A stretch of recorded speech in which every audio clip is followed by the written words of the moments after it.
This is Motionless by Amit. The only chapter. Sahang. I think. I am perfectly still. One of my students, sometime in the past, might have argued that relativity would render that statement meaningless. She was, of course, stuck in her then primitive books far too deep to realize that relativity went the way of the phlogiston around the time there ceased to be mundane matter. Past tense even then, of course, very certain, very concrete. Abstract for them, certainly, and perhaps even once for me. I hum to myself in the vacuum, glancing a bit at my star to ensure that I'm not actually rotating without knowing it. There would still be the dust of the little world I once held dominion over, of course, to interrupt my poetically motionless state, but that's inconsequential enough that I can easily put it at the back of my mind. After all, there's not really any peer review authorities left to challenge my thesis. I suppose I should lapse into madness now. It would seem awfully appropriate, and I have no responsibilities that my incapacitation would vacate. My sun is still alive, certainly, as beautifully radiant as it was when I first came to it, and it will remain alive until... well, I was going to say until the stars waste away, and that would be very poetic, but I suppose we'd then have to speak in past tense, and it would furthermore be somewhat of a lie. Takes some of the impact away, wouldn't you say? That rhymed. I'd suggest reading it out loud, if anyone reading my thoughts in another dimension, or in a laboratory containing my brain in a jar, could be so kind to. I've recently taken to writing poems in my head, and forgetting them. Along with trying to think like a Trottinghamian, this has been my most successful endeavor. Right, I suppose I must sound rather bitter about now. The decay of molecular matter did quite a number on the temperament. If anyone's hearing or reading this, I'm assuming my brain in a jar theory is correct. I'm sure you've gathered a great deal of data by now, so would you terribly mind bringing me out of this hole? I'll wait for your answer. I suppose they do terribly mind. I wish I could eat cake again. Not that brioche stuff, mind you. I've still not quite recovered. Of course I am, but let me have my little bits of hyperbole as I sit here for eternity. From the last time I suggested that my subjects eat it. And I suppose that a monarch must always represent her people. That certainly doesn't explain why I've not yet become a pile of subatomic dust, but whatever. Back to the topic, I would most certainly like some cake. I would detail the specifics of cake, but I can't quite remember which of the fruits that evolved over the last few billion years of my former planet would go well on it. I remember liking the post cherries. They made an admirably loud scream when you bit down on them. I really want cake. I take a bite of cake. Well, that bit of madness only lasted a few million years. Mind you, my brain isn't utterly perfect. Physically invulnerable, of course, but certainly not perfect. I've got plenty of little illusions, some sane, the little stars in the distance, at the perfect size to sustain life, twinkling, and so on and so forth. Not physically, of course, but I can sense them with my quite probably unreliable magic. But they always disappear after a mere trillion years or so. Very dull. I figure that if I stay over here and huddle down for a bit, real life should come to me. After all, do I not have several doctorates in astrophysics and public administration? All honorary, of course, but one can't possibly fault experience. I deserve a job, damn it, and I most certainly will get one. The market, besides, isn't particularly competitive. Consider, I am an immortal alicorn with millions of years of experience running a world, leading it successfully into a stasis whereby modern technology exists only for entertainment and war is a distant, painful memory. Everything accounted for, I really am the best choice for any potential solar management position. Then again, you know how it is.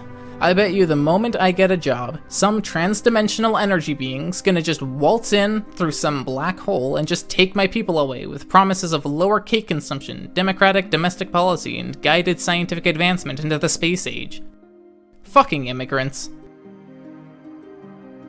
I'm voting for the pub party.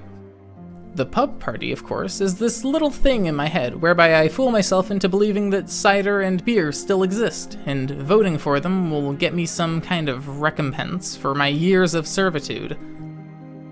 Speaking of cider, I really should have tapped Luna's flank while her body was still extant. it would at least have made for a far more stable relationship than usual. Do you have any idea how annoying it is to have your lovers die one by one over the years? Assuming that you live for as long as a pony and you're not a zoophile, you don't, and I can assure you that it's incredibly annoying. At one point, I had to arrange 13 funerals in a single century. 13! Now that's just amazingly depressing. I've since had to run a funeral service for all pony kind, of course, but at least there I could cry without hiding my face. At least the various bearers of the elements of harmony had the decency to die maybe 3 at once. They tended to fall in love with the only ponies that could give their lives meaning and relinquish their immortality at the same time, the lucky bastards. Then they'd get a state funeral, and let me assure you that a state funeral isn't nearly as boring as a private one. After all, you can't arrange a riot to interrupt a private funeral without arousing some suspicion. And imagine the drama. Luna, I would have said as the moon began to descend. I want you to know that I... Say no more. She would go into that terrifyingly pompous way as she jumped upon me. My only regret is that the love that we could have embraced dared not speak its name amongst our subjects. My only regret is that our souls shall only meet once more. She'd climax around the time the moon landed, and it would be the most spectacularly pyrokinetic bout of fatal erotic asphyxiation ever.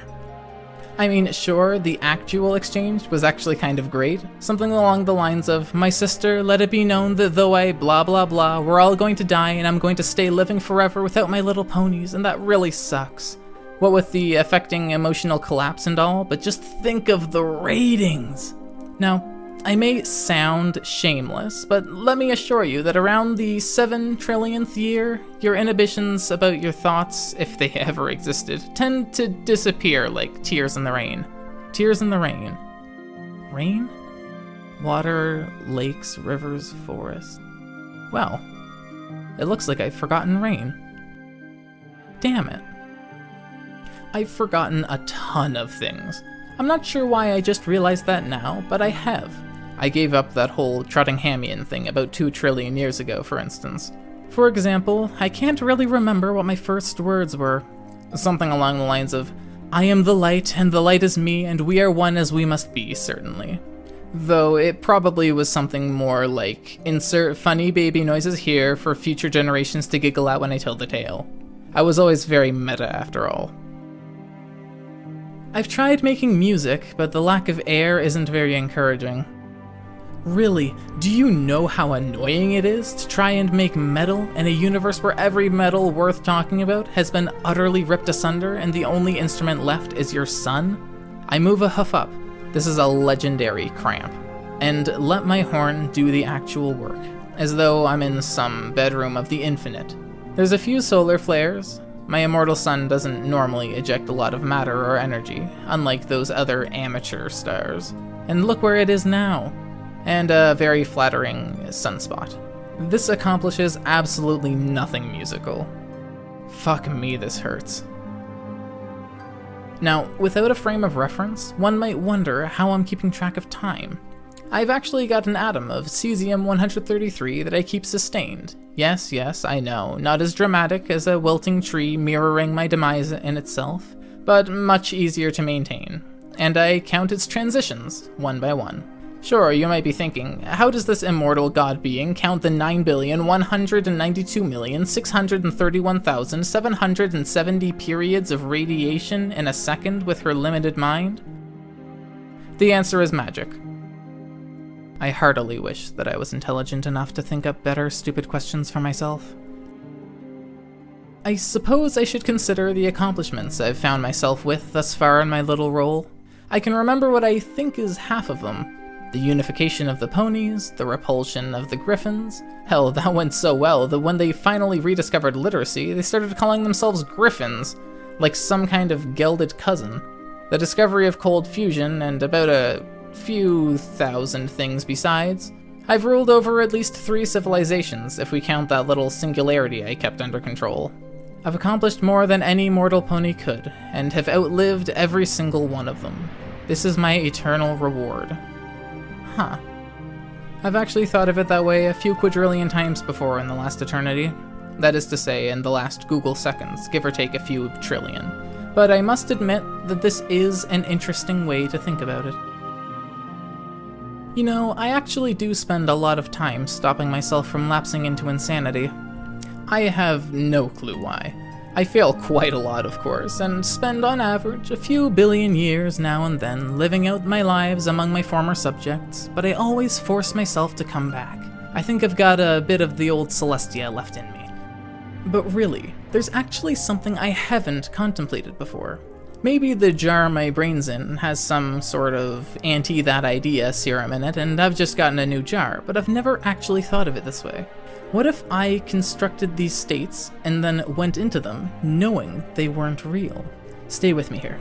I think if I ever do that, if I ever make a world in my head and have fun with it, it'll be a nice world. It'll be like a Foles show. Not perfect, but without all those little hearth-warming atrocities and those suicidally codependent elements. It wouldn't have a moon with a decaying orbit, and the key to the entire world's happiness would be kept safely in a little crystal town which I and the elements will save from certain destruction, rendering redundant long wars of attrition. Maybe I'll even make it a world where I can be in danger, and maybe it'll even be a world where I can die. Nah, that's taking it too far. Still, I think I'm going to do it. And I think I'm going to have a cute little name for it. I think I'll call it Equestria. Much better than Equus. Ugh.